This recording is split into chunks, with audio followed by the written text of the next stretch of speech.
Bonjour, prenons une pause café croissant et apprenons ensemble le français. Je vais à Paris pour le travail et du coup je me suis dit que c'était l'occasion de faire un podcast en utilisant du vocabulaire sur le voyage et notamment le voyage à Paris. Donc pourquoi je vais à Paris? Eh bien tout simplement pour le travail. Je n'y vais malheureusement pas pour faire du tourisme, donc je ne vais pas voir les magnifiques musées et les très bons restaurants qu'il y a à Paris. J'y vais pour travailler, mais ça va quand même être sympa parce que je vais voir un ami à moi.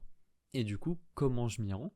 Eh bien, pour aller à Paris, je vais prendre la voiture pour aller à la gare. Donc je vais faire à peu près 30 minutes de voiture. Ensuite, une fois à la gare, je vais prendre le train pendant à peu près 5 heures. Donc en prenant le train, je vais arriver à la gare à Paris, une gare qui s'appelle gare d'Austerlitz. C'est une assez grande gare à Paris, il y en a beaucoup dans la ville et elles permettent de desservir toute la France.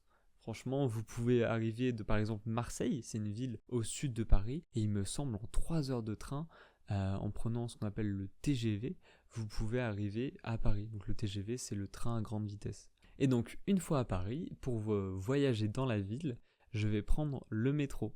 Donc le métro, c'est vraiment très pratique et pas cher du tout.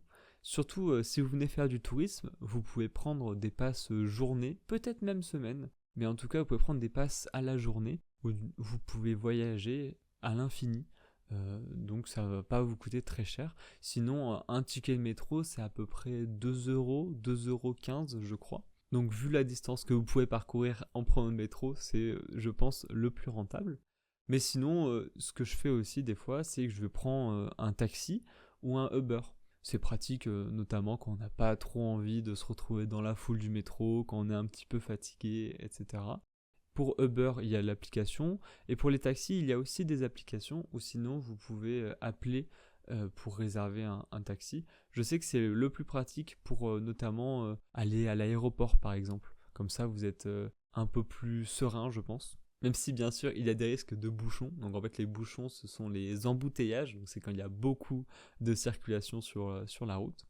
Et sinon aussi quand on voyage dans Paris, ce qui se fait beaucoup, c'est de louer des trottinettes électriques, des scooters électriques ou même des vélos. Ça se fait vraiment pas mal, donc il y aura des pistes des fois, des pistes cyclables. Donc c'est une route qui est réservée pour les vélos. Mais des fois, vous n'avez malheureusement pas de piste cyclable et du coup, il faudra rouler sur la route.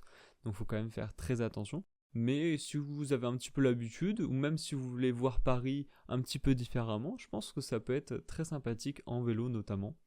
Donc voilà, je vais passer la semaine à Paris. Tous les soirs pour aller là où je dors, je vais prendre le bus. Et je vais rentrer donc le week-end prochain, en train aussi, pour le voyage du retour, et pour rentrer du coup chez moi. Voilà, j'espère que ce petit podcast sur le voyage à Paris et comment je m'y rends vous aura plu. On fera, je pense, un épisode dédié à ce qu'il faut faire et ce qu'il faut visiter à Paris. Mais là, c'était pas le sujet parce que j'y vais pour le travail et pas pour le tourisme. Donc j'espère que ça vous aura plu. N'hésitez pas à mettre 5 étoiles. À bientôt dans la pause Café Croissant. C'était Gatien. Merci.